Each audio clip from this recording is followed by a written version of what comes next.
현재 지구상 가장 거대한 나라인 러시아의 독재자이자 21세기에 침략 전쟁을 일으킨 침략자인 푸틴은 독재자다운 강력한 카리스마와 통솔력, 자욱의 언론 조작과 여론 통제, 심지어 남의 나라 통제에도 야욕을 드러내는 등 21세기 틀러, 21세기 스탈린이라는 별명으로 불리며 세계인들의 비난을 한몸에 받고 있는 그 남자 블라디미르 푸틴에 대해 한번 알아보도록 하자. 1952년 10월 7일 마리아 이바노프나와 레닌그라드 참전용사 스피리노도비치 사이에서 노동계급 신분으로 세상에 태어난 그는 소도 때려잡게 생긴 카리스마 그 자체인 현재와 달리 소련의 가난한 노동자 가정에서 자라게 되는데, 쥐가 들끓고 허름한 노동자 공동주택에서 굶어 죽지 않기 위해 쥐, 벌레, 심지어 바퀴벌레까지 사냥해서 먹는 등 유년기에 생존 스택 만땅을 찍었다고 한다. 학생이 된 푸틴은 초등학생 시절부터 불량 학생들과 어울리며 아주 사고를 밥 먹듯이 치고 다녔는데, 같은 반 친구 삥뜯기, 대낮에 도둑질 및 강도질, 다른 학교 학생들과 패싸움 등등 아주 그냥 문제아 그 자체였다고 한다. 이러한 푸틴을 보다 못한 부모님과 운동코치들이 정성어린 지도와 가정교육을 하게 되었고, 그 결과 푸틴은 모범적인 학생으로 거듭남은 물론 아버지에 의해 가입한 당 활동에서도 어느 정도 입지를 다질 수 있었다고 한다. 어릴 적부터 첩보 활동에 대한 환상이 있었던 그는 졸업 후 악명 높은 소련의 정보기관인 KGB의 요원으로 들어가게 되는데, 이는 현재 푸틴이 그토록 부심을 부리며 강인한 이미지를 갖게 만들어준 경험과는 달리 실제 KGB에서 그의 역할은 사무직 요원이었으며 그마저도 중간 관리직 요원이었기 때문에 우리가 생각하는 특수요원과는 꽤 거리가 멀었다고 한다. 20세기 후반 각종 쿠데타와 경제 붕괴, 그리고 개혁 개방으로 인해 소련이 붕괴하자 푸틴은 각종 과거 공적에 대한 공로를 인정받아 소브차크를 비롯한 여러 KGB 선배들의 도움으로 정계에 본격적으로 입문하는데 성공하게 된다. 이후 보리스 옐친에 의해 깜짝 총리로 발탁되더니 제2차 체첸전쟁에서 러시아군이 승기를 잡음에 따라 그는 대중들에게 어마무시한 인지도를 쌓음과 동시에 2000년 3월 압도적인 득표율로 대통령이 당선되며 무한 집권의 서막을 울리게 된다. 그는 대통령이 된 2000년 3월부터 지금까지 무려 20년 이상을 독재자로서 군림하고 있다.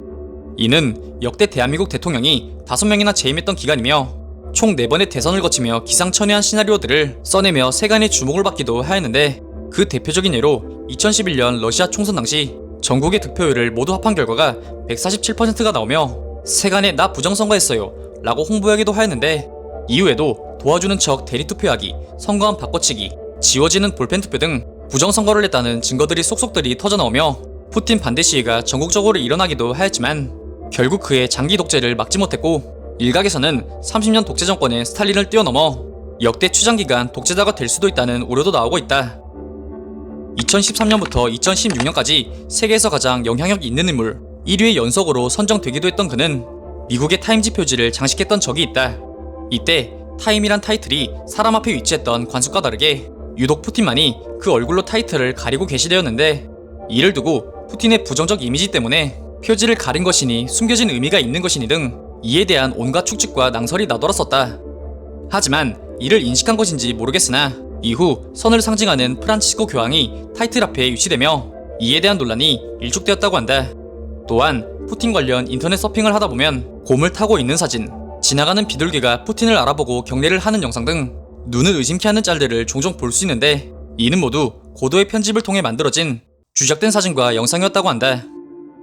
푸틴은 사실 엄청난 부자라고 한다. 그는 공식적으로 매년 약 1억 7천 정도의 연봉과 작은 아파트만을 소유한 것으로 나와있지만 실제로 중세시대의 성을 연상케 하는 수많은 별장과 사치 행각들은 이것이 시대의 개소리임을 밝히는 지표이며, 실제로 그가 은닉한 재산은 약 300조에 달할 것으로 추산, 그의 집이 곧 러시아라는 말이 있을 정도이며 그 은닉한 재산을 전부 합치면 세계 1위 부자인 화성남자를 가볍게 뛰어넘을 것이라는 전망도 있다고 한다. 다들 아시다시피 푸틴은 우크라이나를 침공하며 전 세계인들의 공분을 한몸에 사고 있다.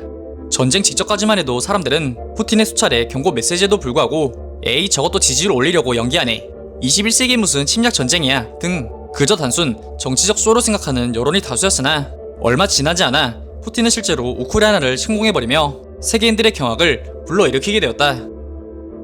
그렇게 히틀러에 빙의한 푸틴은 미국도 견제하는 세계 군사력 2위의 전력을 내세워 압도적인 전력으로 단번에 우크라이나를 점령하여 세계에서 자신의 위상을 더욱 높이려 했으나 우크라이나의 엄청난 저항과 더불어 범세계적인 경제적, 문화적 제재로 인해 전쟁이 고착화되며 세계의 조롱거리로 전락하게 되었다. 우크라이나가 전쟁 승기를 굳혀가는 현 시점, 러시아 현지에서도 비난의 중심에 서게 된 푸틴. 이제 점점 독재자의 끝이 보이는 것 같기도 하다. 과연 그는 삶의 끝에 무엇을 마주하게 될까?